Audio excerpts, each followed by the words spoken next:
bienvenidos a este episodio de Cultivando Ideotas. Presento al copiloto de esta nave. Chavita, ¿cómo estás? Muy bien, James, súper feliz y emocionado de hablar de este tema, digamos, de la sangre de la industria. Vamos a hablar hoy y con un invitado que vale mucho la pena y que es todo un experto en este tema, ¿no, James? Sí, hoy nos vamos a embarcar en un viaje fascinante al mundo del petróleo. Vamos a abordar temas como son la exploración y extracción de este valioso recurso y todas las implicaciones políticas y económicas que han rodeado a la industria petrolera en México y en el mundo. Y tengo el gusto de presentar, Chavita, a Luis Guillermo Ucha Gómez, que es ingeniero petrolero, egresado de la Facultad de Ingeniería de la Universidad Nacional Autónoma de México. Desarrolló su carrera desde hace más de 30 años en Pemex Exploración y Producción. Trabajó en plataformas marinas de Pemex, luego estuvo como ingeniero de diseño responsable de diversas especialidades. Ha diseñado pozos para perforación, terminación y reparación de pozos, diseño de cementaciones. En 2006, en colaboración entre Chevron y Pemex, realizó una residencia profesional de 2 años, iniciando así su carrera en desarrollo de proyectos en aguas profundas.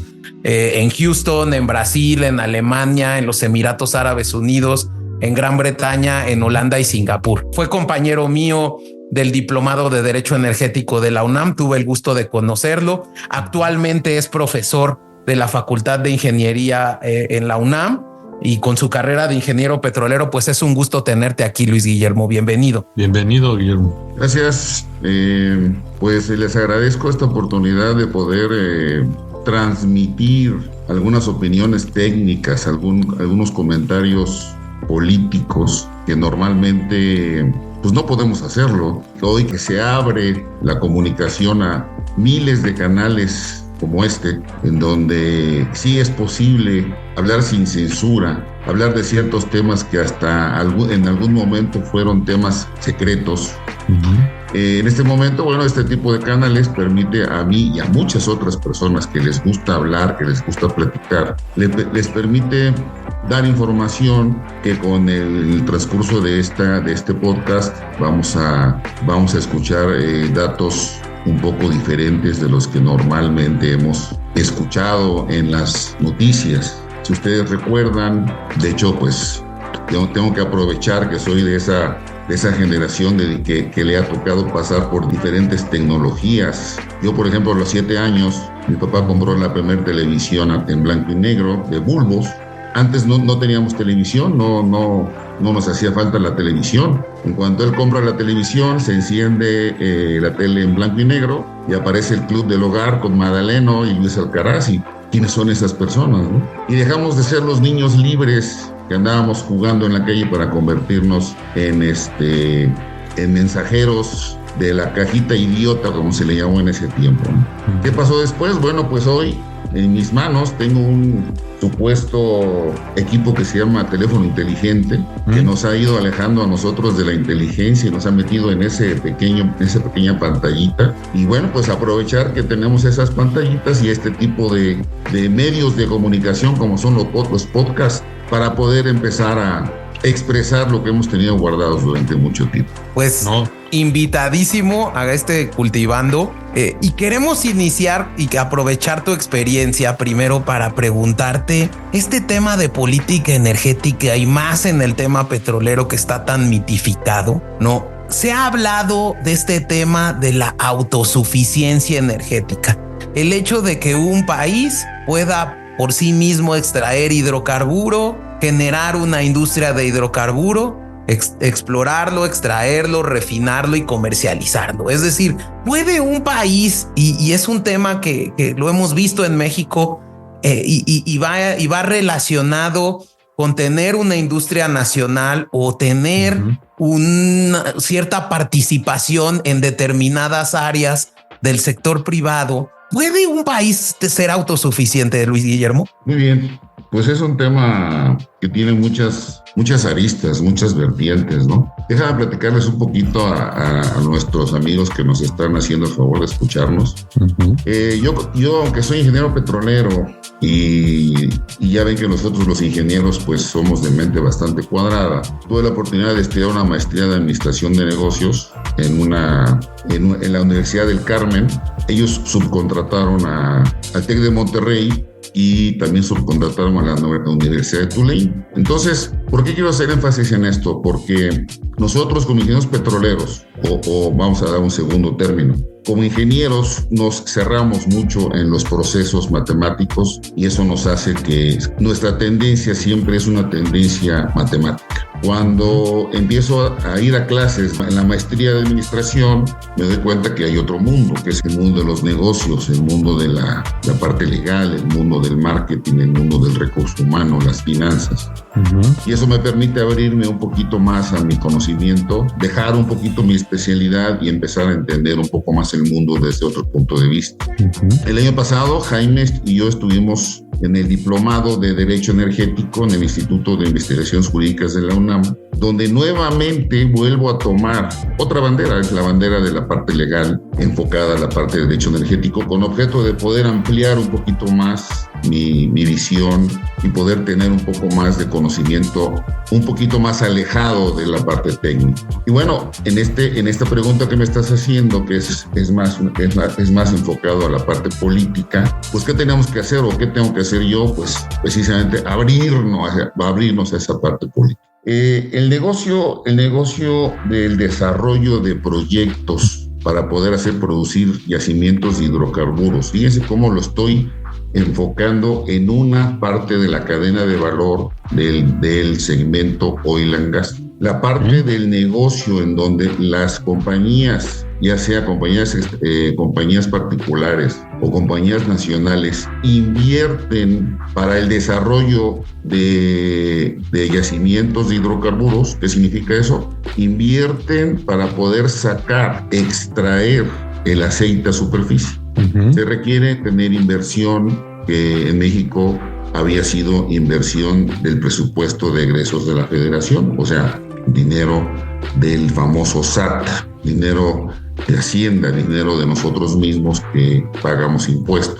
Ese dinero estaba enfocado a Pemex Exploración Producción. Como saben ustedes, Pemex es una empresa que se desarrolla en toda la cadena de valor, es decir, realiza exploración con objeto de encontrar yacimientos económicamente explotables, realiza la parte de producción, que es la entidad que se encarga de perforar pozos, extraer los hidrocarburos, llevarlos a superficie. Después sigue el siguiente eslabón de la cadena, es cuando Pemex Exploración Producción entrega y continúa su proceso en la parte de distribución de hidrocarburos, en la parte de envío a las plantas para su transformación industrial, y posteriormente nos llega a nosotros y vamos a cargar gasolina, pues ya tenemos la gasolina ahí en la estación de combustible, o si nos falta gas en nuestra casa, pues le hablamos a una compañía para que nos lleve el gas a la casa. Este proceso completo donde estamos explorando hasta donde estamos expendiendo a nosotros mismos, al público en general, es una cadena, es un proceso completo que lo tiene en este momento Pemex. En el 2015, cuando inició la licitación de los bloques para que otras compañías hicieran exactamente lo mismo, ahí varias compañías ganaron esos bloques y empezaron a explorar esos bloques.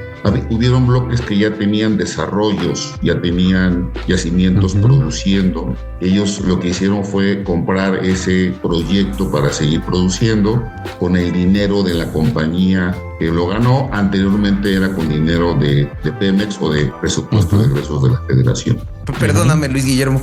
Nada más para darle contexto a la audiencia, porque tenemos audiencia que se escucha cultivando en Latinoamérica. Sí. Pemex es una empresa estatal propiedad del gobierno mexicano, ¿no? Sí. La industria petrolera en México nace por ahí de los años 1920, y llegaron las grandes empresas petroleras, la Standard Oil, los Estados Unidos, Canadá, incluso Holanda, llegaron a extraer petróleo en México, y en 1938 el presidente Lázaro Cárdenas expropia y bueno, pues conforma Petróleos Mexicanos. Es una síntesis muy rápida, pero conforma Petróleos Mexicanos y bueno, lo que provoca es que la idea del presidente Cárdenas era realmente volver la industria una industria mexicana, lo cual pues con todo el ánimo sindical no logra conformar, y hasta 1960 es cuando se cierra totalmente la industria petrolera en México. Realmente así estuvo trabajando Pemex hasta, ¿qué te puedo decir? Hasta los 90, años 2000 más o menos, 2000, ¿no, okay, Luis Guillermo? Donde abrieron algunas actividades, algunas pequeñas actividades de la industria del gas. Se intenta una reforma en 2008 en la etapa del presidente Calderón. Y posteriormente, de lo que está hablando Luis Guillermo, es esta reforma de gran calado que manda el presidente Peña Nieto, donde abre estas actividades de la industria como son la exploración, extracción. Realmente lo que, y regresando al tema de mi pregunta, lo que en su momento el discurso de lo que hoy en día esta administración llama el sector neoliberal, era que la industria en México, la industria, lo que estaba llevando a cabo Pemex, en ciertas áreas no era productivo y por lo tanto requería el apoyo, ¿no?, de la industria privada para poder apoyar al gobierno y que no gastara los recursos del presupuesto en hacer algunas actividades. Esta administración un poco lo pone en tela de juicio, rompe con el tema de que las actividades de la industria petrolera las puede llevar a cabo el sector privado, y dice no, es que realmente todo lo que se hizo anteriormente pues no está del todo bien. Esta administración llega con el tema de la autosuficiencia energética. Pues esa es como la pregunta. ¿Realmente tú crees que hoy en día México puede tener una autosuficiencia en materia de hidrocarburos? Y que me imagino, un rápido comentario, también es como un círculo raro, ¿no? Porque si tienes el poder sobre toda la industria, necesitas invertir mucho y atraer ciertas mentes que te den esa tecnología, pues para lograr tu meta, ¿no? Por el otro lado, si abres la industria a empresas que financien y que traen esta tecnología, también pues llegas a ser dependiente de tu país de ese financiamiento y de esa tecnología, ¿no? Luis Guillermo, supongo que hay como uno tiene justo que llegar a un punto medio en esa onda. Pues mira, a mí, así como les platiqué de la parte de las televisiones en blanco y negro que encendían con bulbos y tardaban 5 minutos en encender, ya saben, seguía clean y luego... Bueno, así me pasó a mí también con Pemex. Pemex, cuando yo entro a Pemex en 1986, era un Pemex distinto al que soy. Pemex también sufrió su digamos, una modernización de las actividades. A Pemex le pasó lo que a los Pokémones, ¿no? Evolucionó Pemex absolutamente en todo. De ser un Pemex completamente cerrado, donde nosotros hacíamos absolutamente todas las actividades inherentes al desarrollo de campos. ¿Cuáles son esas actividades? Perforación de pozos, terminación de pozos, toma de información sísmica, análisis de datos sísmicos, diseño de los pozos, seguimiento a la perforación, administración de los equipos de perforación. Pemex era dueño de los equipos de perforación. Pemex administraba todo el personal. ¿Cuál personal? Personal de la tripulación de los equipos de perforación. Pemex tenía su propio hospital. Es más, Pemex tenía algo que es increíble. Teníamos nuestras propias máquinas para poder soldar y cortar tubería. Lo que hoy es completamente, es algo inaudito, ¿no? Nosotros teníamos en 2 bocas, teníamos las máquinas para maquinar las roscas de las tuberías. ¿Qué fue lo que fue?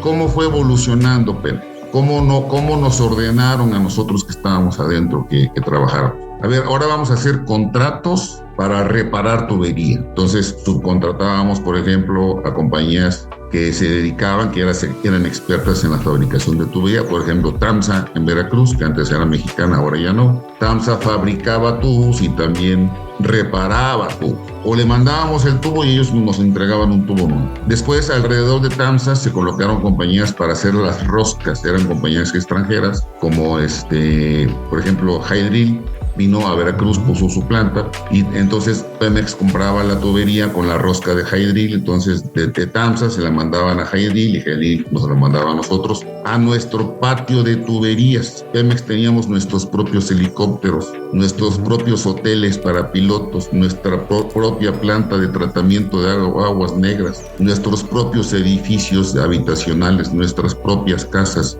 mantenimiento pagábamos y todo era Pemex. Así es como trabajaba Pemex. Los equipos de perforación Pemex les daba mantenimiento. Pemex tenía ingenieros mecánicos, eléctricos, electrónicos contratados para darle mantenimiento a todos los equipos de perforación. Entonces, ¿qué pasa? De repente dicen, oye, pues vamos a contratar, vamos a abrir. Estas son cosas que no se saben porque son cosas internas de Pemex. Vamos a abrir este negocio, no podemos estar tan cerrados. No existía ninguna política como la que tú me preguntaste. Era una política interna de Pemex para hacer más eficiente la empresa. Y efectivamente, cuando antes el costo de producción de un barril de petróleo era de $40 el barril, lo podías vender en 80 o en $100, pasa el tiempo y llegamos a costos de $12 el barril, o sea, $12 el costo por extracción, y yo lo puedo vender en 40, 50, 70, 80, dependiendo qué tipo de aceite es. Entonces, siempre Pemex empezamos a trabajar de tal forma que pudiéramos hacer la empresa más productiva, pero sin embargo teníamos algo que estaba fuera de nosotros y decía, no, improductivos, no funcionan, no, el costo es muy caro. O sea, esas eran las noticias, pero internamente nosotros sí teníamos que manejar precios de transferencia entre un activo de explotación para poderlo entregar ese aceite y que nos cobraran ese precio interno de transferencia. Entonces, todo eso que digo, ahora llegó un momento en que lo hacíamos con compañías. Nosotros que antes éramos los que hacíamos la ingeniería y ejecutábamos las operaciones de perforación y terminación de pozos, después los convertimos en ingenieros administradores de contratos porque subcontratábamos a una compañía extranjera o a una compañía mexicana para ejecutar esos servicios. O sea, entonces...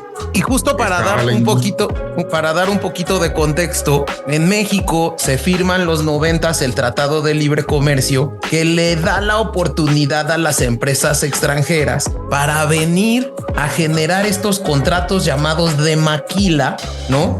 Para llevar a cabo estas acciones. Y bueno, lo que en su momento el gobierno decía es, oye, pues si tengo a Chevron que tiene más tecnología que Pemex, si tengo a BP que tiene más tecnología que Pemex, pues que lo hagan ellos, ¿no? Que me salga más eficiente, me lo está cobrando a un costo más bajo, ¿no? A un costo competitivo en el mercado. El costo de Pemex, pues como implica todo este número de personal, que realmente no es algo, el costo del pasivo laboral, el costo de una empresa pública que realmente no compite en un mercado, pues realmente pues es mucho más alto en comparación con una empresa que tiene competencia. Es exactamente donde estamos ahorita. Hoy Pemex es una de tantas empresas de exploración y producción que se encuentran en el mercado y que ofertan sus servicios de producción de hidrocarburos, que le llaman hidrocarburos líquidos crudos. El aceite crudo, lo que normalmente lo conocemos como petróleo, es aceite crudo y gas natural. Entonces, entregamos Pemex Exploración Producción le entrega a Pemex Refinación, le entrega a Pemex Transformación Industrial el producto para que ellos se encarguen de producir los derivados de los hidrocarburos. Y ahí es en donde se encuentra el negocio. El negocio no se encuentra, si ustedes revisan cuántas refinerías hay en el mundo y cuántas compañías y cuántos países hay en el mundo que producen hidrocarburos, pues van a encontrar que es muchísimo mayor el número de refinerías. ¿Por qué? Porque son los que compran el hidrocarburo y generan el producto terminado, como es la gasolina. Hoy un barril de petróleo crudo West Texas, quedamos que andaba en $82 el barril. Un crudo mexicano Maya hoy anda en $69 el barril. El Istmo, que es el ligero, anda en 73. El West Texas en 82, el Brent en 87, el árabe, ahora sí que el barato y el caro, el ligero y el pesado, 86 y 85. Promedio de todo esto, vamos a ponerle $80, $75, más o menos un promedio. Entonces México vende, o todos los países productores venden un barril en $75, que son 159 litros de petróleo crudo. Y resulta que los países que tienen las refinerías ahora nos están vendiendo gasolina, ¿sí? Y la gasolina, ¿cuánto le vamos a poner de precio para poder hacer una multiplicación? ¿Cuánto vale el litro de gasolina? Vamos a poner el precio mexicano. Vamos a ponerlo en promedio en 24 pesos. O sea, $1 y cachito. Vamos a dejarlo en $2. Si yo multiplico $2 por 159 litros, ¿cuánto me está costando entonces el barril de gasolina? O sea, el barril de refinado. Entonces eso es lo que pongo yo sobre la mesa. ¿Dónde está el negocio? En la producción de un barril que más o menos cuesta $75, venderlo, o en el refinado que estamos comprando, que estoy tomando como base solamente la gasolina. Son 159 por 3, vamos a poner por los dólares, son $300 nos está costando cuando lo estamos vendiendo en 75. Ahora, si el costo de producción es de 12, 15, 20, $25 y lo vendo en 75, ahí también hay negocio. Sí. Pero por ejemplo, Luis Guillermo, a ver, en el tema de exploración, porque a mí realmente cuando participé en la reforma energética de 2008 y en la de 2013 decían, es que Pemex no tiene la tecnología para hoy en día llevar a cabo estudios de exploración para encontrar campos en aguas profundas y ultraprofundas. ¿Eso es cierto o es mentira? Mira, ahí hay muchas respuestas y hay muchas personas que cuando responden eso se ponen de los dos bandos, ¿no? El bando que dice que sí, que Pemex tiene la tecnología, y el bando que dice que no tiene la tecnología. Yo pongo sobre la mesa el siguiente razonamiento. Emiratos Árabes Unidos, United Arab Emirates, está gobernado por diferentes emiratos, ¿no? Diferentes tribus, diferentes grupos de personas con diferente ideología, que son dueños de ese petróleo que ellos producen. Entonces alguien dijo, oye, ¿qué vamos a hacer con esta lana? Porque pues va a llegar un momento que se termine el petróleo, ¿no? Y otro por ahí dijo, pues vamos a preguntarle a la gente qué podemos hacer. Entonces salen al mundo y empiezan a investigar que pueden construir edificios, que pueden construir centros comerciales, que pueden construir hoteles, que pueden desarrollar el turismo, que pueden hacer negocios, que pueden construir ciudades completas que pueden atraer a los negocios.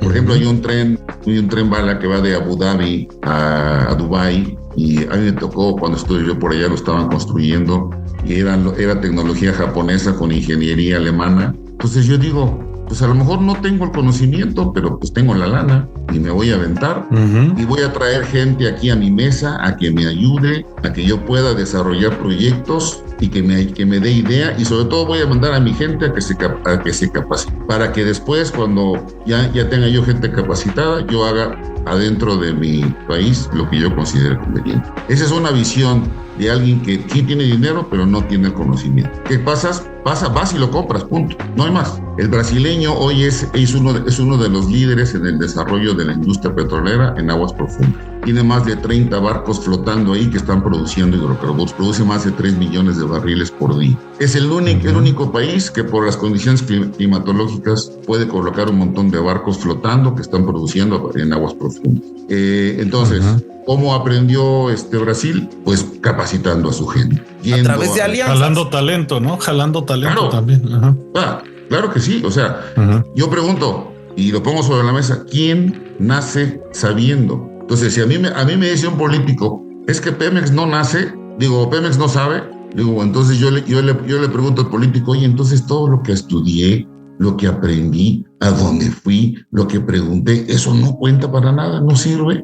Y así como yo, somos más de 30 o más de 50 o más de 100 personas que nos capacitamos, aprendimos y empezamos a desarrollarlo. Lógicamente, quien tiene el poder de la voz y los micrófonos listos es el que va a decir con lo que considera conveniente. ¿Cuál es lo que considera conveniente? Pemex no sabe. Vamos a traer compañías de otro lado que sí saben. Bueno, pues ¿cómo creen que le estábamos haciendo? Pues nosotros mismos estábamos saliendo al extranjero a traer gente para que nos enseñara exactamente lo mismo. ¿Por qué? Porque decíamos, pues no tenemos experiencia, pero al menos lo hicimos, buscamos. Si hubiéramos tenido el micrófono en ese momento que ese político dijo lo que dijo, creo que hubiera existido un buen debate donde pudiéramos los técnicos exponer lo que estábamos pensando, pero pues no podíamos hacerlo. Ahí tú dirías, por ejemplo, entonces, Guillermo, que es cuestión justo de atraer y jalar esto, utilizar esta onda de inversión, pero también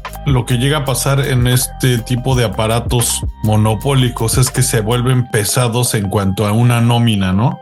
Como creo que es como parte de esa corrupción, quizá, o no sé cómo decirlo, la que genera una carga y que la vuelve de cierta manera poco competitiva a la industria, ¿no?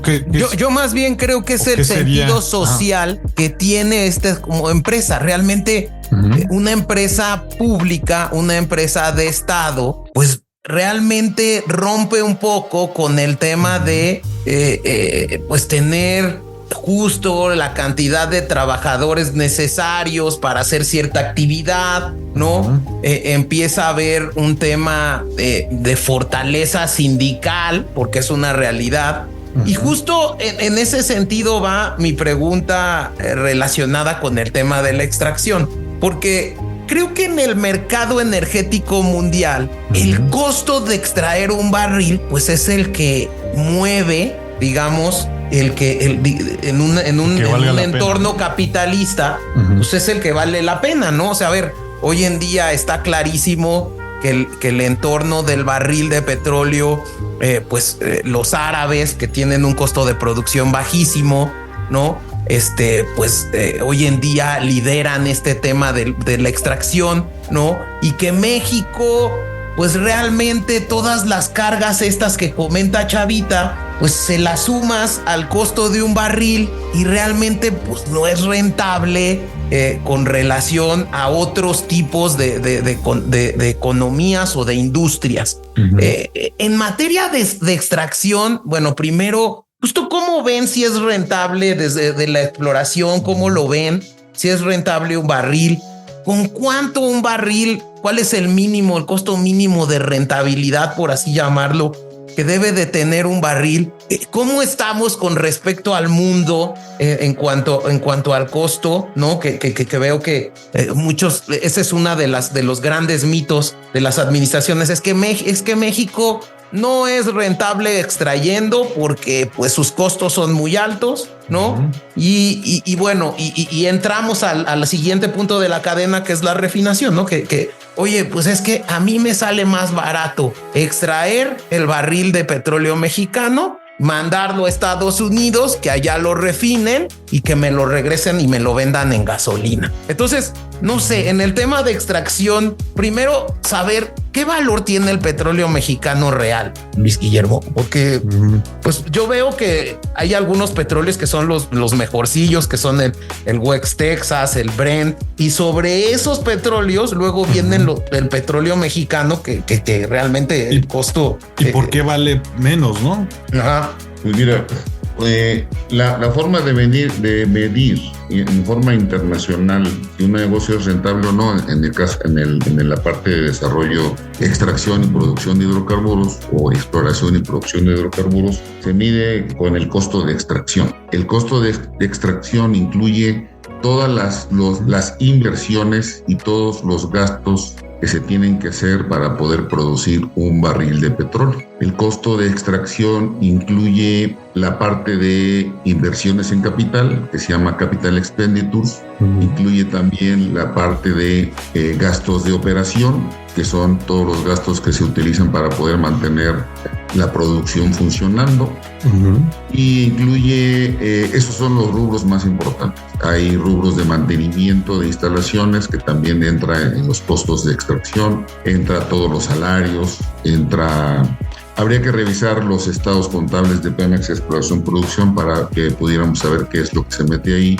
Pero desde el punto de vista operativo, lo más alto es la inversión en el desarrollo, o sea, por ejemplo, perforación de pozos, construcción de ductos, pago de estudios de sísmica, del subsuelo, salarios, etcétera. Y más o menos un valor adecuado anda entre $12 el barril en los más en los yacimientos más rentables. A veces anda en $9 o $10 el barril, y los más caros andan en $40 o $50 el barril. Cuando queremos vender, si vemos la cotización del dólar por barril el día de hoy, el Maya en $69 el barril y el Istmo en 73.6, entonces alguien puede decir, oye, pues si nos cuesta extraer $50 y lo vendes en 70, pues no es negocio. Efectivamente, no es negocio. Entonces, ¿qué es lo que hacen las compañías? No nada más Pemex, sino la mayoría de las compañías, es tratar de disminuir esos costos de extracción de tal forma que se haga rentable. Una de las formas en que se bajan los costos de extracción es incrementar la producción. Por eso Arabia Saudita, Saudi Aramco es altamente productiva, porque los pozos son relativamente someros, sus costos de extracción son relativamente bajos y ellos son los que ponen su precio a la hora de venderlo. Lo pueden vender en 70, en 80, lo pueden vender en 60, depende cómo ande el mercado mundial, pero siempre se toma como base el West Texas y el Brent por ser aceites ligeros. ¿Qué significa aceite ligero? Significa que le voy a invertir, por ejemplo, vamos a poner números para que sea más fácil entenderlo, a un barril de crudo ligero le pongo 10 pesos para yo poderlo refinar y me permite ganar 1,000 pesos. ¿Por qué? Porque los 10 pesos es muy poquito dinero para yo poderlo refinar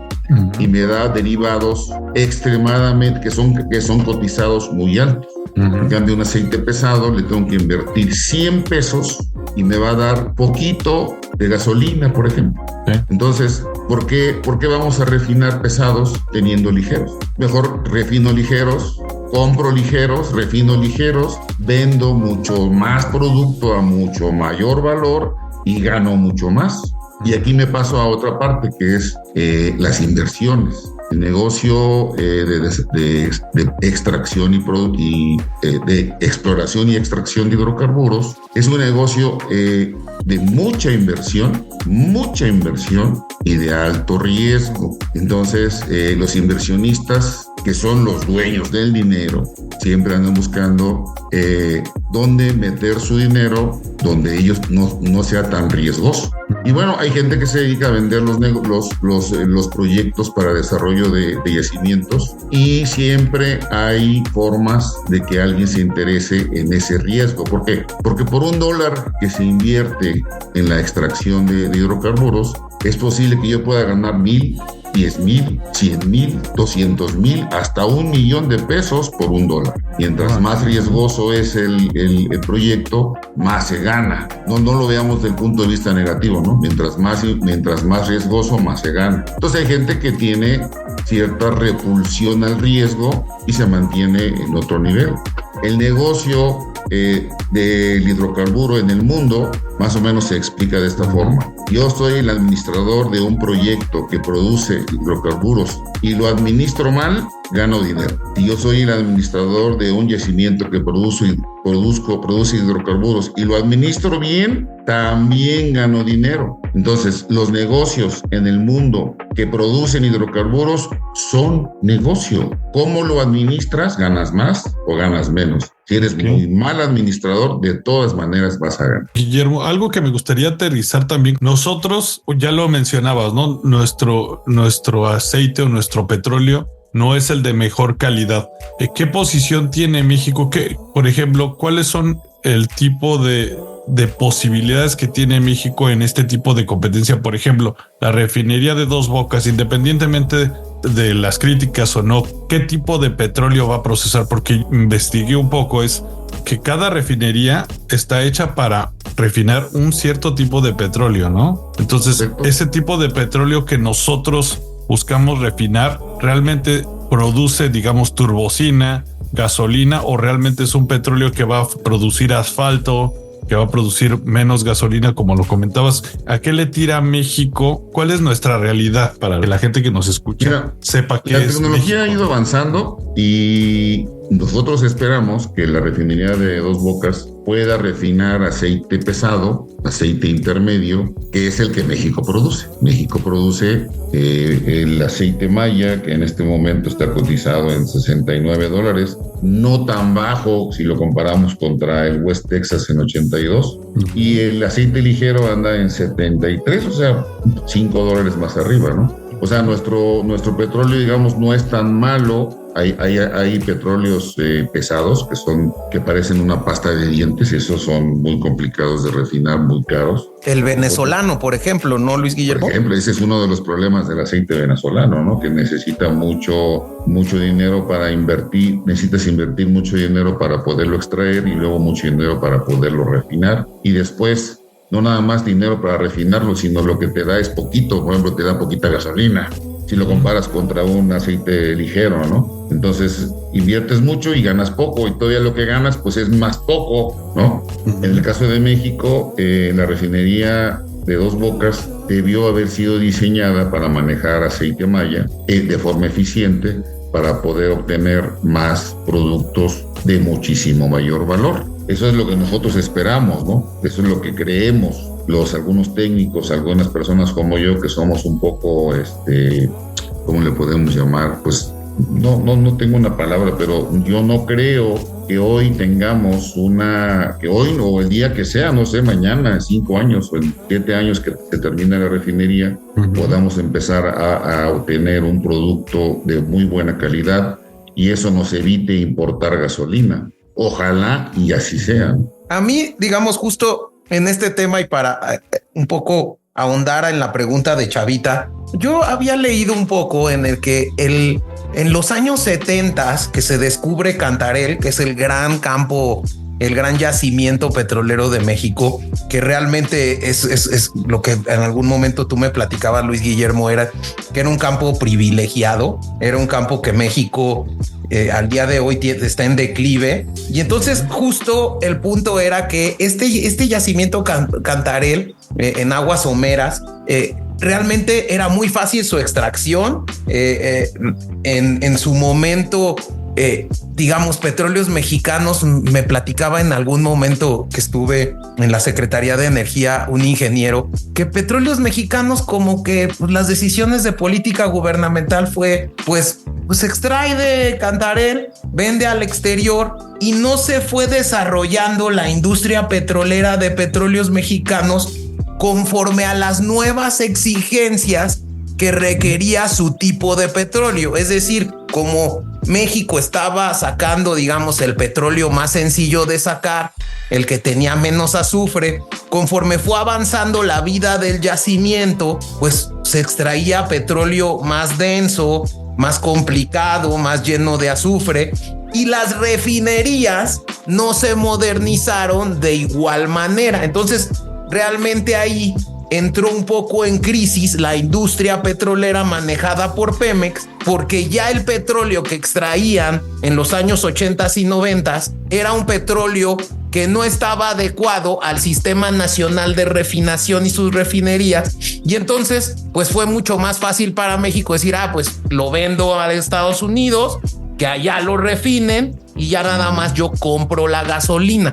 ¿Qué opinas de este esquema? ¿Es cierto esto que pasó? Mira, nosotros, en esa etapa me tocó a mí cuando estábamos en la parte de Cantarell. El objetivo de Pemex Exploración por Producción era producir, era incrementar la producción lo mayor que fuera posible para cumplir con 2 objetivos importantes. El primero era para cumplir con el consumo nacional, y el segundo para venderle específicamente a Estados Unidos.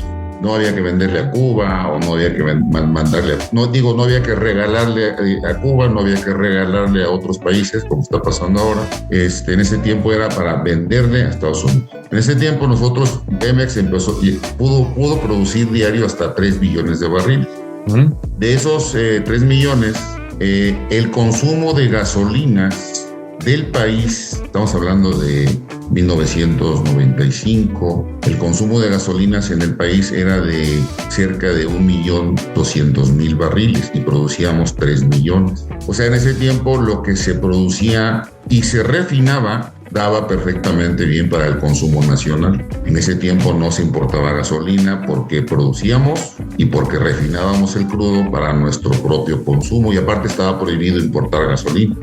Eso tiene que quedar claro. Entonces, el excedente es el que se le vendía a Estados Unidos. El excedente del petróleo crudo se le vendía a Estados Unidos. Y nosotros, pues, Pemex producía lo suficiente para poder satisfacer el consumo. ¿Qué es lo que yo opino que pasó? Si nosotros estudiamos un poquito el caso de Noruega, Noruega empezó a producir en aguas profundas y ellos inventaron una cosa, estoy buscando el nombre en este momento, en donde el dinero generado por la venta de los hidrocarburos se fue a una bolsa, se fue a el fondo. El gran fondo. Se fue al fondo, se fue a un fondo. Un fondo de reserva.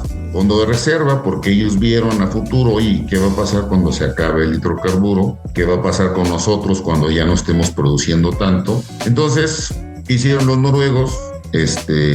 No creo que sean más inteligentes que nosotros, únicamente es que ellos tienen otros valores distintos a los de nosotros los mexicanos. En nuestra sangre existe mucho la parte de, pues aunque suene fuerte, la parte de corrupción, la parte de primero veo yo y después veo los demás. Primero mi casa y después la del vecino, primero yo antes que mi colonia, cuando pues realmente no es así, ¿no? Yo tengo que ver primero por mi colonia, porque pues ahí vivo y mi casa está dentro de la colonia. Y pues los noruegos dijeron, oye, pues hay que ahorrar, ¿no? Hay que formar un fondo de dinero y no lo vamos a dejar ahí parado, tenemos que invertirlo. Y hoy ahora resulta que ganan más de la administración del fondo. Se llama Fondo Soberano Noruego. Dice que su valor estimado es de 1.3 billones de euros. Dice que es algo muy cercano al Producto Interno Bruto de España. Entonces, ¿cuál era la política de nosotros? O el gobierno a quien le rendía pleitesía. Todo el petróleo que sacábamos se lo mandábamos a Estados Unidos. Estados Unidos en ese tiempo, porque en ese tiempo estudié yo la maestría en administración, en ese tiempo Estados Unidos consumía 12 millones de barriles de petróleo crudo equivalente por día. Hoy Estados Unidos consume más de 20 millones de barriles de petróleo crudo equivalente. Produce 12 millones y consume 20. ¿De dónde saca lo demás? Nosotros producíamos 3, ellos consumían 12 y le vendíamos. ¿Por qué? Porque pues eran órdenes, ¿no? Como dicen por ahí, el imperialismo yanqui, ¿no? Bueno, pues aquí no le vamos a poner ese mismo forma de hablar porque pertenece a un país sudamericano, pero efectivamente, ¿sí? Entonces, ¿por qué no ahorramos ese dinero? No, pero sí existe, alguien me va a decir, sí existía un fondo, porque sí, realmente sí existe, hay un fondo que tampoco me acuerdo cómo se llama en este momento, pero ahorita lo buscamos en internet, el Fondo Mexicano de no sé qué. El Fondo Mexicano del Petróleo. Exactamente. Bueno, pues ¿dónde está la administración de ese Fondo Mexicano del Petróleo que rinda frutos al mismo tipo que Noruega? ¿O que los noruegos comen pescado, comen caviar, o su cerebro es mejor que el de nosotros? ¿O qué pasó? No, el problema no es la inteligencia, el problema son los valores. El que tenía a cargo el fondo, ¿no? Exactamente, el problema es la educación que hemos tenido. ¿Cuántas veces decimos, puta, antes de que me chinguen me lo chingo, ¿no? ¿Cuántas veces decimos? Entonces, mientras nosotros sigamos pensando de esa forma y no podamos desarrollar, viendo a futuro, cómo vamos a hacerle con el dinero sobrante, entre comillas, que hubo en su momento, porque ahorita ya no hay. Ahorita Cantarell produce 500,000 barriles por día aproximadamente, cuando en el 95 llegó a producir 3 millones de barriles. Y no es porque lo hayamos administrado mal, ni porque seamos unos tontos, ni porque lo hicimos mal, o porque lo sobreexplotamos, no. Es porque todos los yacimientos llevan un proceso de declinación natural. La administración de los yacimientos lo que hace es tratar de que la declinación sea lo menos posible en el mayor tiempo que se pueda. Por ejemplo, Cantarell empezó a producir más o menos en el 76. Llegó a un pico de 3 millones en el 95. Estamos en el 2024. ¿Cuántos años más vamos a tener Cantarell? Entonces, ahí es en donde está la administración de esa producción. Yo pregunto, que jamás lo pude yo decir en ese momento, ¿dónde está ese dinero? ¿A dónde se fue todo ese dinero? ¿Por qué no se formó un fondo mexicano del petróleo y hoy estuviera produciendo? Ahora resulta que los edificios más importantes del mundo están siendo comprados por el fondo noruego, porque el fondo noruego los compra y los renta. Así que no nada más está capitalizando su inversión en la revalorización de los activos, sino que aparte renta, y todo ese dinero no va a parar a un Ferrari, no va a parar a una casa en Acapulco, no va a parar a departamentos en Chicago, o no va a parar a gasolineras como lo estamos viendo ahorita. Va a parar a un fondo en donde va a generar dinero para el pueblo, como dice aquel, ¿no? Para el pueblo y del pueblo. Pues sí, pero ¿y qué pasó con nosotros? ¿Dónde quedamos? ¿A dónde se nos fue nuestra mente? Y es un ejemplo de que Noruega es una empresa estatal, la Statoil Noruega, donde el Estado controla toda la industria. Ellos, déjame buscar el nombre de la compañía noruega, que no se llama Statoil. Ya cambió de nombre, ¿no? Sí. No, esa es la de... ¿Cuál se llama, aquí lo apunté ahorita. Se llama Equinor. Ahora se llama Equinor. Ah, sí. Equinor es ahora el nombre. Ellos, para empezar, el régimen de Noruega es un régimen socialdemócrata. Para empezar, ¿sí? Entonces, donde la sociedad ve y a lo mejor no es comparable con nuestra cultura, porque nosotros somos 140 millones de habitantes. En el caso de Noruega, pues no sé cuántos serán, 10 millones, 15 millones. La pura Ciudad de México hay 20 millones de habitantes, 21 millones. Es increíble, ¿no?, que tengamos una ciudad tan grande y que ahora para junio 2 se va a quedar sin agua. También ese es otro tema que a lo mejor pudiéramos tocar en algún otro momento. ¿Qué pasó con el agua? ¿Por qué no hay agua? Pero sin embargo, pues son personas que tienen 2 piernas y 2 pies y tienen el mismo cerebro. Y 5 millones. Empezaron a pensar, empezaron a desarrollar proyectos para poder recapitalizarse y tener dinero hoy. Entonces, digamos, es un tema de una mala administración. Pero hoy en día, ¿existe la capacidad para mejorar las refinerías de México? O sea, ¿existe la capacidad tecnológica, el desarrollo tecnológico de la industria petrolera mexicana para desarrollar una actualización del Sistema Nacional de Refinación, Luis Guillermo? Mira, ahí hay muchos temas de educación, de nuestra propia educación en México, ¿no? Yo lo veo, yo soy profesor de la Facultad de Ingeniería y doy 2 clases en las tardes de mi carrera de ingeniero petrolero. Cuando yo trato de implantar cómo creo que se tiene que estudiar hoy, he tenido varios choques, ¿no? A mí desde niño me dijeron, vas a hacer la tarea, mañana traes la tarea, te la califico, te pongo un 10 y ya, te vas con tu 10. Y así es la forma de que nosotros nos enseñaron, ¿no? En otros países no es así. En otros países se dejan temas completos que tú tienes que estudiar por tu cuenta a la hora que tú lo tengas que hacer bajo tu responsabilidad y tienes que presentar en tal día tu trabajo. Entonces son dos formas de estudiar completamente diferentes. Aquí en México, lo que en algún momento fue nuestro gobierno paternalista nos obligó a pensar de esta forma en donde pues estamos esperando que el gobierno haga algo por nosotros. Ya hay mucha gente joven, no puedo negarlo, que ya se está saliendo de ese cuadrito y está empezando a desarrollar. ¿Y qué crees que pasa? ¿Qué creen que pasa? Pues se va a otros países. Existe la fuga de cerebros como lo hay en diferentes partes de América Latina y nosotros hemos estado perdiendo muchas personas muy inteligentes. ¿Por qué? Porque no hay proyectos para desarrollar esas mentes, porque no hay interés en desarrollar esas mentes. Mientras más idiotas seamos, más fácil somos para manejar. Donde le quitan presupuesto a escuelas para poder generar mentes pensantes. Entonces, la tecnología que hemos podido generar en México es lo que le llamo tecnología incipiente. En su momento, el Instituto Mexicano del Petróleo, hace muchos años, para mí era el brazo tecnológico de Pemex.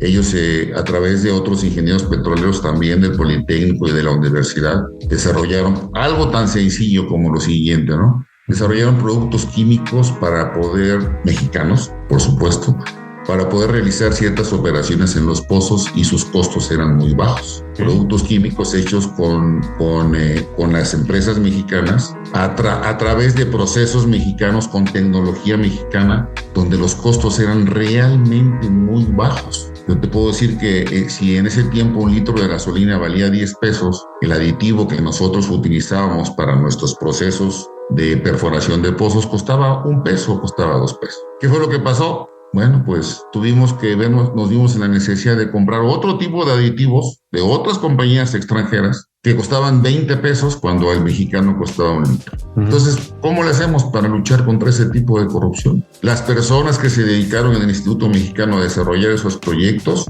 y los pusieron sobre la mesa sobre Pemex, donde demostraban la rentabilidad de ese tipo de proyectos, fueron cambiados a otra oficina, les fueron quitados sus laboratorios. ¿Por qué? Porque estaban en contra de lo que en ese momento era la directriz de meter a una compañía X o a una compañía Y, aunque costara lo que costara. Son temas que nunca se habían podido hablar porque no existían estos medios de comunicación. Y entonces, digamos, México tiene una visión muy corta. Todos los proyectos que se hacen en México son como, en vez de verse como tú comentas, Noruega ya pensaba 50 años adelante, mientras nosotros decimos, pues tú saca el petróleo, lo vendes y ya luego vemos, ¿no? Esa falta de visión es lo que nos falta de un proyecto grande. Y creo que también algo que pude notar no tiene que ver solo con el petróleo. Cuando una industria se dedica, como tú comentas, a comprarle a otros terceros extranjeros, además de que podría ser por amiguismos, quizá puede ser porque es más barato. El gran problema que pasa en muchos países, hay una devaluación de tu moneda y en algún momento esos productos que parecían tan baratos, pues bueno, el peso ya no vale, bueno, el dólar antes costaba 10 pesos, ¿no? Ahora 17. Pues todos esos materias primas que traías de China, pues ya no están saliéndote igual. Supongo que también todos ese tipo de circunstancias que no se toman en cuenta son las que van dañando poco a poco, ¿no? Y el dejar esa tecnología que antes se producía. Fíjate que nosotros en México hay mucha gente visionaria, hay mucha gente muy inteligente, hay mucha gente muy honesta, aunque se escuche raro. Hay mucha gente muy etiquetada a hacer las cosas como se tienen que hacer. El problema es que a veces no podemos hacerlo, a veces esas personas no pueden hacer lo que creen que se debe de hacer, pero visión yo creo que sí hay. Cuando fuimos una vez durante la parte de capacitación, fuimos con una compañía que estaba desarrollando una nueva tecnología para producir yacimientos en aguas profundas con un equipo submarino que se podía colocar a 2,000 metros o 3,000 metros de tirante de agua. Era en ese tiempo, en el 2007, una tecnología todavía que estaban en investigación, y la compañía era una compañía noruega, estaba muy interesada en desarrollar ese tipo de instalaciones para poder incrementar la productividad de los yacimientos en aguas profundas. Y nos llevaron a un laboratorio que se encuentra en una ciudad muy cercana a la ciudad de Ámsterdam, un laboratorio completamente moderno. Era algo, para nosotros era algo increíble ver ese tipo de laboratorios. Y llegamos a conocer la tecnología que estaba en pruebas todavía. Si yo les dijera que el jefe de ese laboratorio era un ingeniero mexicano, ¿me iban a creer? Pues era un chavo. ¿En serio? Era un muchacho. Dice un muchacho. Yo tenía ¿cuántos años tenía yo? Como 40 años en ese tiempo. El chavo que estaba a cargo del laboratorio era un ingeniero mecánico eléctrico del TEC de Monterrey, que hablaba perfectamente bien el inglés, el español y el noruego. Y cuando nos vio llegar, nosotros como mexicanos, se puso a llorar. Oigan, qué bueno que vinieron. Aquí la gente es muy fría. Necesito la sangre mexicana. Y todos estábamos diciendo, ¿quién es este cuate? ¿No? Pues él era el jefe de todos. Él era el que estaba llevando el proyecto. Entonces yo dije, ¿cómo es posible que nosotros en México no estemos desarrollando esto cuando este chavo, ¿no? A lo mejor tenía 30 años, 35 años, está aquí, y lo veías triste porque se había alejado de su país. Y yo le decía, oye, ¿por qué estás triste, güey? Me dice, pues porque no estoy en mis taquitos, estoy acá. Entonces, fíjense cómo somos los mexicanos. O sea, si a mí me dicen, yo como mexicano, no, los mexicanos son unos tontos. No, compadre. Nosotros tenemos varios factores y uno de ellos es precisamente la inteligencia, que andamos buscando cómo resolver los problemas. Que exista personas que obedecen a otros intereses como es el dinero, la corrupción, el decirte que no a las cosas, eso es otra cosa diferente. Entonces, si me preguntas de la visión, sí hay visión. Gente que trabaja, sí hay gente que trabaja. Gente que sabe, sí hay gente que sabe. Gente que tiene ganas de progresar, sí hay gente que tiene ganas de progresar. Pero pues nuestra ideología es un poco diferente, ¿no? Yo más bien creo que el tema que aquí se vio y creo que a mí me gustó mucho alguna opinión que tú diste en una charla que tuvimos en el diplomado, es este tema un poco de esta visión errónea que se ha tenido en los últimos años de rentabilidad. Como que este exceso de estar viendo si es rentable un yacimiento, más bien yo siento que deja de lado un poco el realmente darle un valor simplemente monetario a una actividad estratégica, y que creo que ese tema muchas veces nos ha alejado de poder tener una industria petrolera. Es decir, es que es más barato extraer petróleo y vendérselo a Estados Unidos, y como Estados Unidos tiene unas refinerías hiper eficientes, mejor se lo mando y ya nomás le compro el producto terminado. Pero realmente creo que hoy en día estamos viendo un entorno en el que la globalización ha generado dependencias reales que hoy en día pues está generando grandes fracasos. O sea, se puede ver eso en la dependencia que Rusia tuvo, que Europa tuvo de Rusia, en la dependencia incluso que tiene México del gas de Estados Unidos. Entonces, ese factor que en algún momento, y creo que fue con un expresidente de la CRE, que tú platicaste una experiencia, Luis Guillermo, que a mí me dejó mucho, que ustedes estaban explorando un campo de gas y al parecer les habían dado, no sé si tú nos puedas hablar un poco más de eso, pero que les habían dado un costo de extracción un poco más alto que el de Estados Unidos y que por eso no les habían dado la aprobación de ese proyecto. O sea, muchas veces este tema de rentabilidad deja a un lado la visión estratégica que tiene nuestra industria. No sé si opines lo mismo. Mira, hay un ejemplo que ahorita que se los ponga, a lo mejor van a decir, bueno, este cuate está loco, ¿no? ¿De dónde saca este ejemplo? ¿Cuántas veces hoy en el fútbol mexicano nos hemos enfrentado a Estados Unidos y hemos perdido? ¿Quién sabe cuántas? Ni quiero saber cuántas. Pero hoy el fútbol mexicano pierde contra un equipo de Estados Unidos. ¿Por qué? Porque alguien vio en Estados Unidos, alguien tuvo la visión de invertir dinero en los semilleros y vio que a largo plazo les iba a dar jugadores muy buenos y no tenían que andar importando jugadores mexicanos y haciéndolos nacionales gringos para que fueran, como así se inició se inició el fútbol en Estados Unidos, importando mexicanos, importando brasileños, importando argentinos, haciendo los gringos, y ya tengo un equipo de fútbol. Con el paso de 20 años o de 30 años, hoy casi todos son gringos y juegan muy bien, juegan mejor todavía que los mismos que van a competir contra ellos. Entonces, ¿cuál es la visión estratégica de alguien que vio a largo plazo? Pues invertirle, aunque ahorita no le dé dinero, pero en 20 años ya le va a dar dinero. En este caso, a lo mejor no puedo traer ese proyecto a la industria petrolera, pero el razonamiento sí. Si en algún momento un campo de gas enfrente a las costas veracruzanas tenía cierto potencial y se desarrollaron pozos, se perforaron pozos, se compraron los equipos, se pudo haber puesto a producir estratégicamente, teóricamente en ese momento no era rentable, hoy sí lo es. ¿Por qué no se hizo? Pues por falta de visión, por falta de ganas, por políticas internas, porque no podemos, en teoría no, el mexicano no puede, ¿no? Cuando me dicen a mí que el mexicano no puede, a lo mejor voy a decir una palabra que la vas a censurar.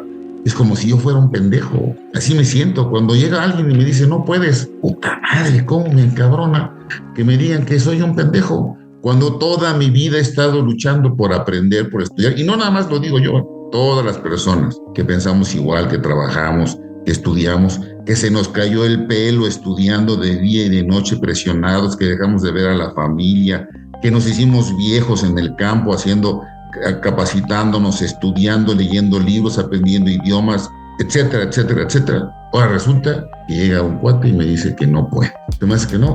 Entonces, el proyecto que estás platicando es un proyecto en aguas profundas, enfrente a las costas de Veracruz, enfrente a Lerdo de Tejada, en Alvarado, 60, 70 kilómetros de la costa. Ya perforamos los pozos. ¿Quién los perforó? Oye, ¿quién perforó los pozos? Los mexicanos. Nosotros hicimos la perforación. Oye, 100% no, claro. Necesitamos gente que nos ayude, nos capacitó, tomamos experiencia, hicimos la perforación, pero el responsable fuimos los mexicanos. Ya compramos los equipos ya están en una ciudad y están ahí, están guardados. Pues lo más caro ya se hizo, o sea, comprar los equipos submarinos y la perforación de los pozos ya está, es lo más caro. Falta la terminación de los pozos y falta la instalación submarina. ¿Cuál era el costo de extracción? Pues era altísimo, no era rentable. Pero estratégicamente sí, ahorita ya estuviera produciendo, ahorita ya tuviéramos nosotros nuestro propio yacimiento de gas y ya hubiéramos desarrollado otros yacimientos que están ahí cerca, ya hubiéramos desarrollado otros proyectos, ¿sí? Ya hubiera gente que ya estuviera mexicanos al 100% capacitados para poder, digamos, manejar ese camión, ¿no? Yo pregunto, un jet de Estados Unidos, ¿no lo puede manejar un mexicano?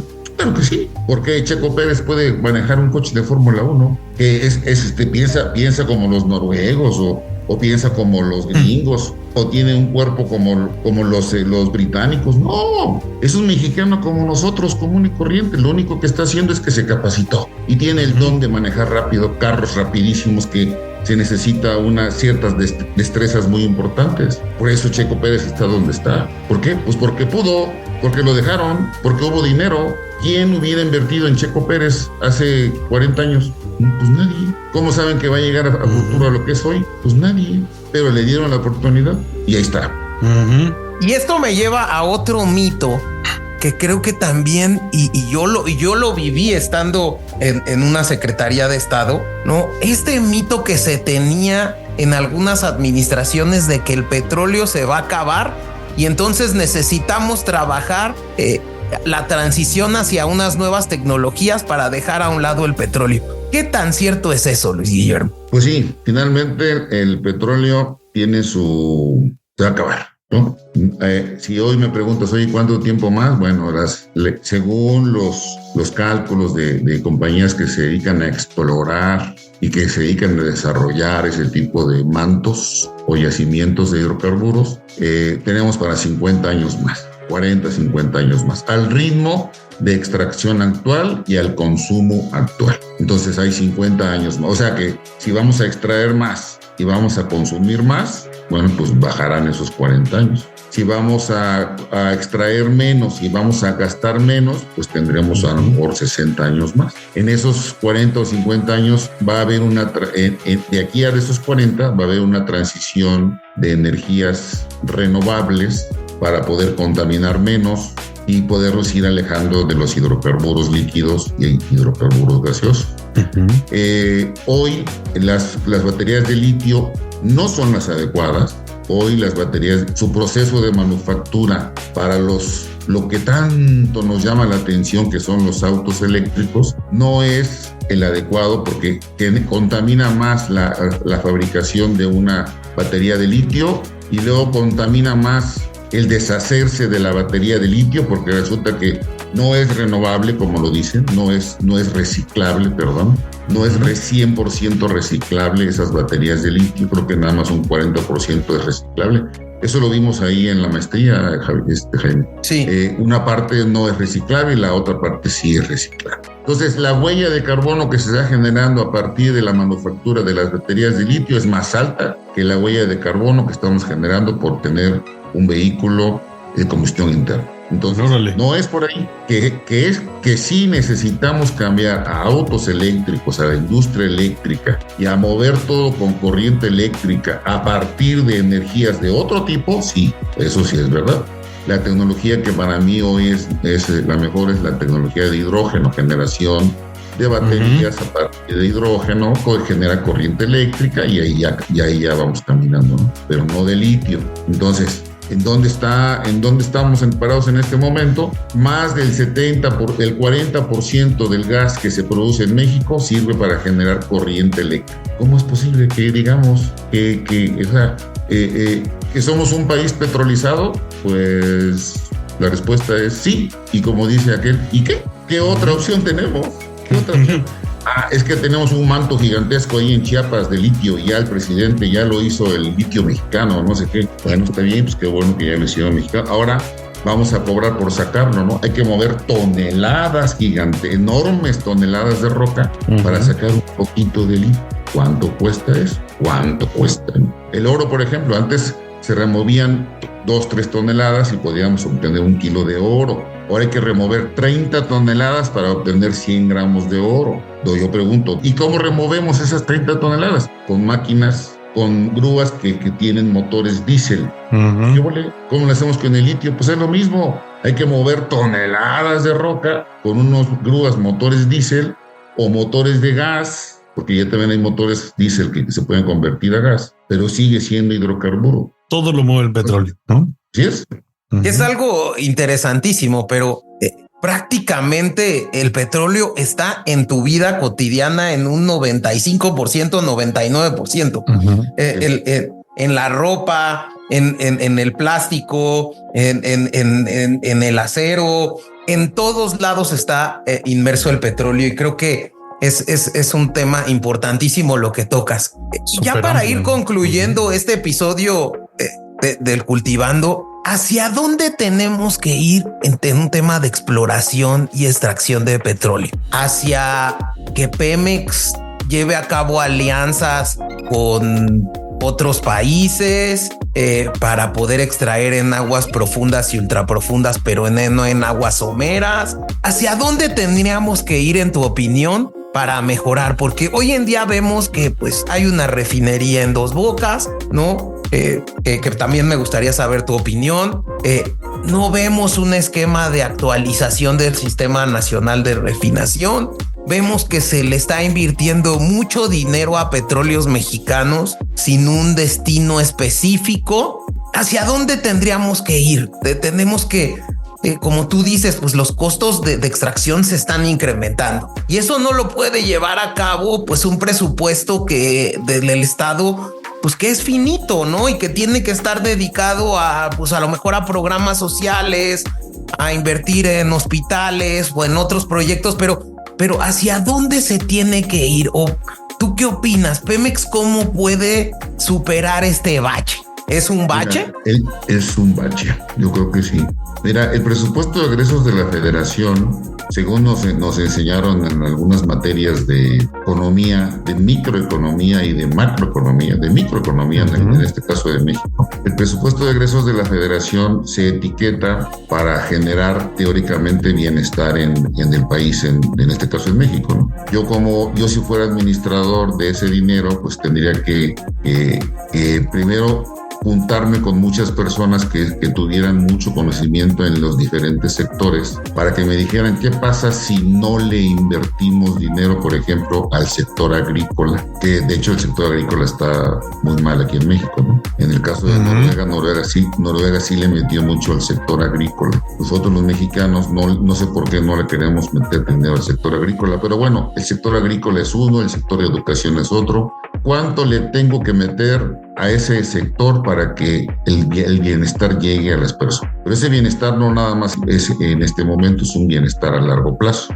Entonces yo necesito generar proyectos que me permitan darle bienestar a mi país, a mi pueblo, a mi gente, a mi colonia por más tiempo. Y uno de esos proyectos que me dé teóricamente dinero es invertir en proyectos de extracción de hidrocarburos. Y ahorita me estoy cerrando hidrocarburos, pero realmente es invertir dinero en proyectos que me generen energía para mi país. Para mí es importante eso, porque sin energía, ya sea eléctrica, eólica, química, de industrias extractivas, sin energía mi país no produce. Yo no puedo generar, por ejemplo, las compañías que generan vidrio en Monterrey necesitan gas de cierto poder calorífico. Y ese gas lo salen a comprar al mercado y se lo compran a Pemex o se lo compran al más cerquita que está ahí arribita, que se llama Texas. Y entonces empiezan a buscar cuál es el más barato para poder generar calor y generar vidrio. El vidrio es uno de los sectores de la microeconomía de México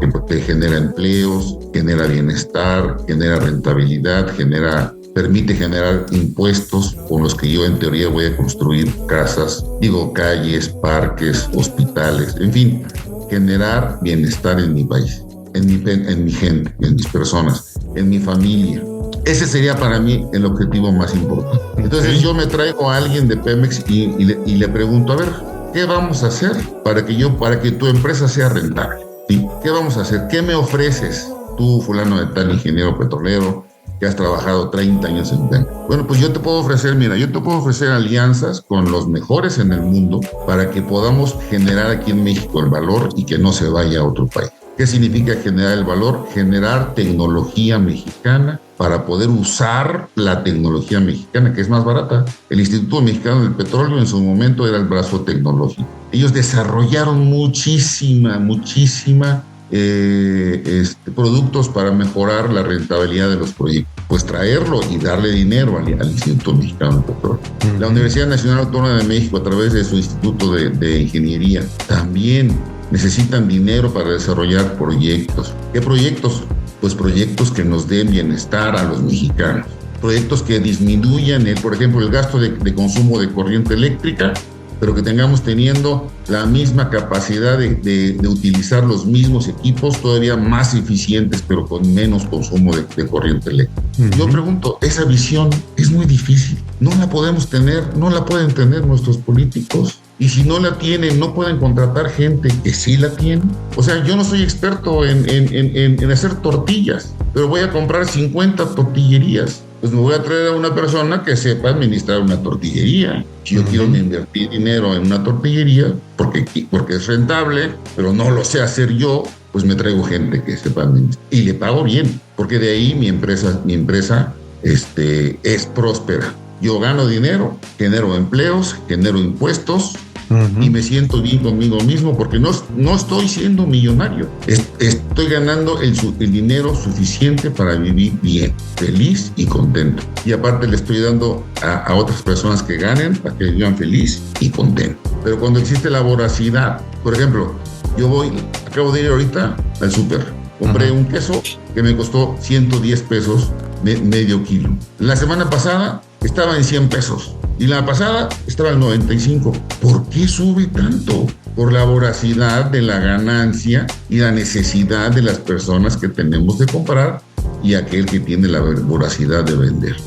¿Dónde está el beneficio para nosotros mismos? ¿Dónde está? No lo veo. Entonces, esa sería mi forma de explicar explicarte esa pregunta. Mientras no tengamos una visión de ayuda a las personas, para que las personas vivamos bien y produzcamos mejor y estemos más tranquilos y no haya robos y no haya secuestros y bla, bla, bla, todo lo que hay. Entonces, ¿cómo le vamos a hacer? ¿Cómo rompemos ese círculo? ¿Cómo lo rompemos? ¿Cómo generamos valor en nuestro mismo lugar en donde estamos? No he encontrado todavía esa respuesta.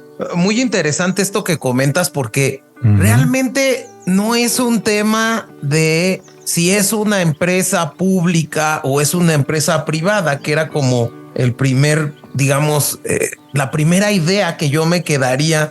¿Qué está mal? ¿Está bien la visión que tiene este gobierno de que Pemex puede hacerlo aunque hoy en día esté en números rojos? O el tener la visión de decir, oye, pues vamos a llegarnos de cierta industria que ya conoce la industria petrolera, vamos a eficientar los costos de producción, vamos a eficientar la cadena de valor de la industria a través de la alianza, y con eso generamos una renta petrolera. Pero hoy en día creo que independientemente de esa visión, ¿no? Está por encima este tema de pues la corrupción. La corrupción y el bienestar.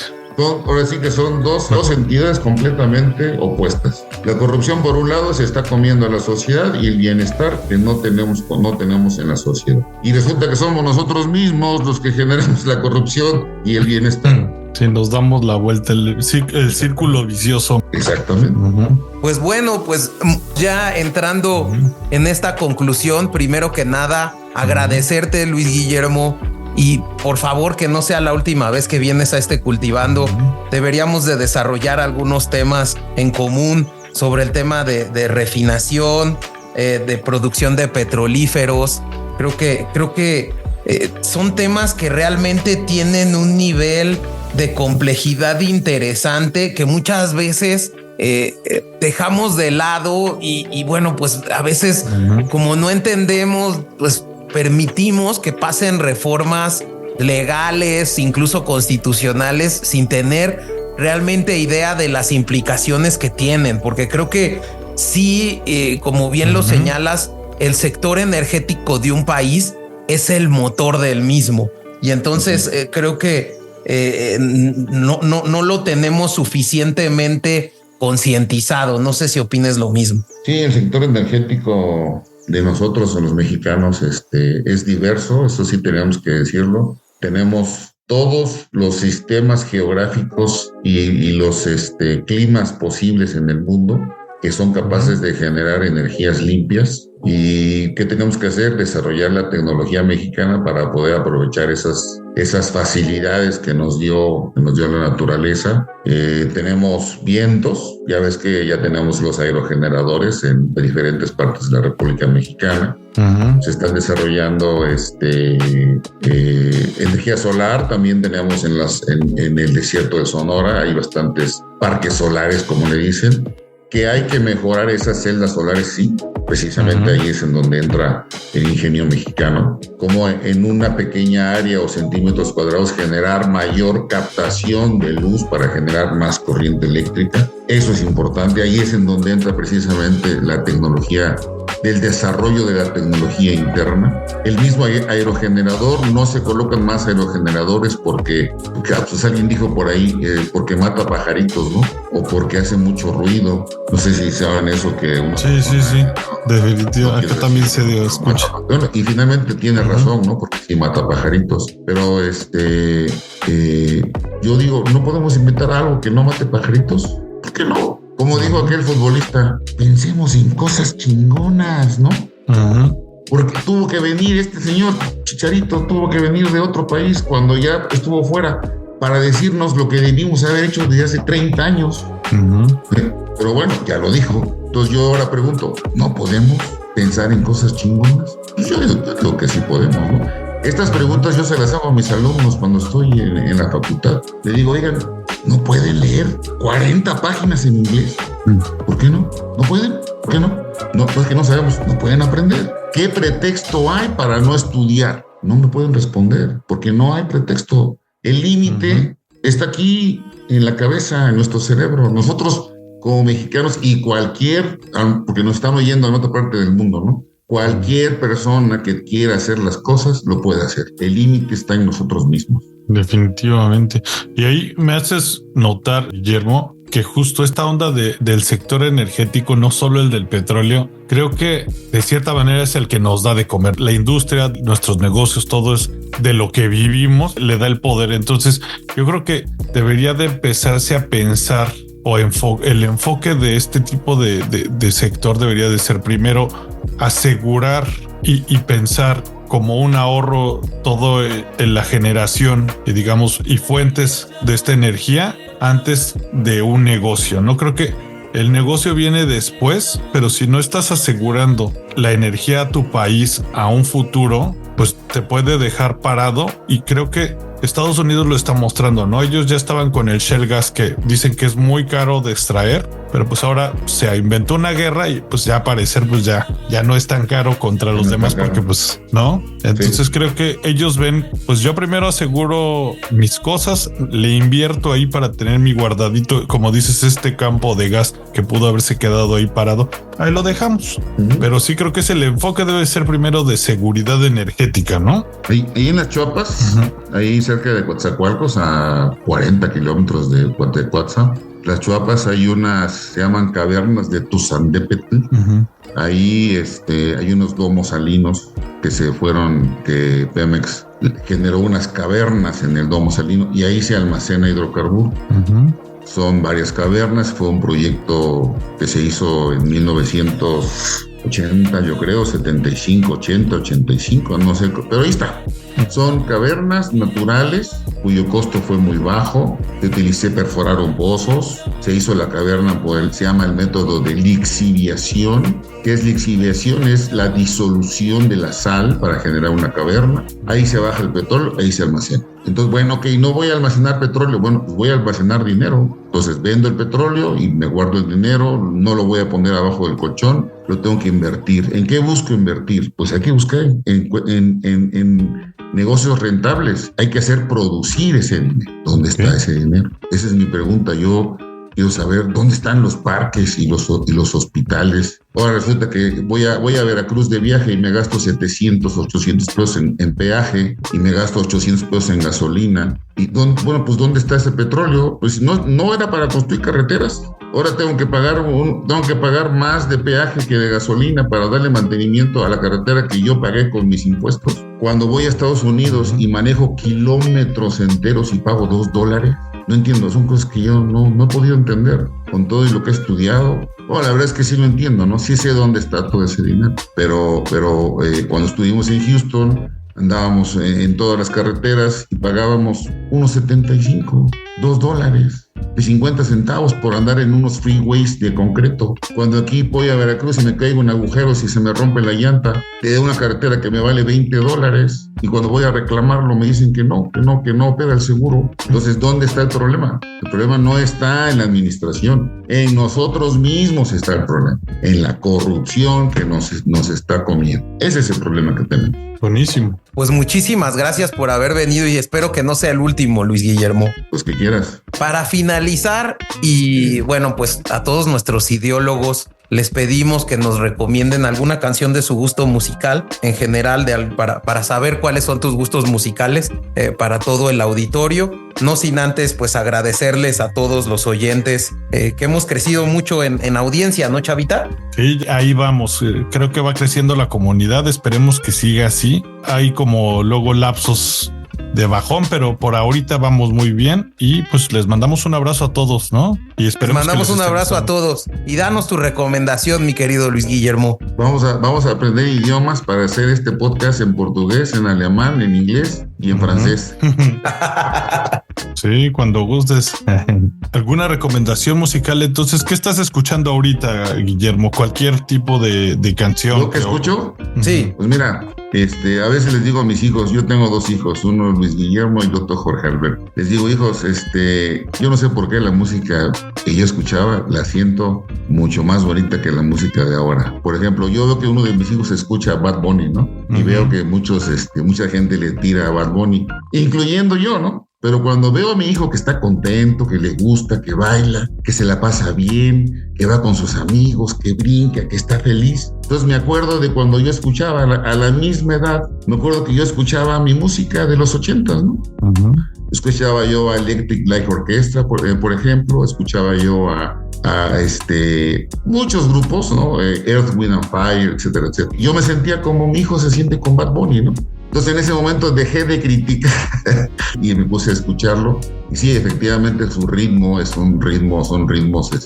que permiten algo muy sencillo que se llama estar contento. ¿Cómo te la pasas con los amigos? Eso es para mí muy importante. Yo veo a mis hijos que están contentos. Estamos hablando de la música, el sentimiento, lo que te deja el buen humor, porque en estos momentos estamos en México pasando son momentos difíciles. Cuando sales aquí a la esquina y andas escondiéndote, no te vayan a querer asaltar o quitarte el reloj, quitarte el coche, o dejas el coche. Yo acabo de dejar mi camioneta, me robaron la llanta de refacción. ¿Cómo me da coraje que me hagan eso, no? Entonces, cuando estás viviendo bajo ese tipo de presión social y te pones a escuchar una canción donde te la pasas a gusto y en ese momento se te olvida algo, esa es buena música, ¿no? Definitivamente. Pues vámonos con una canción de Bad Bunny.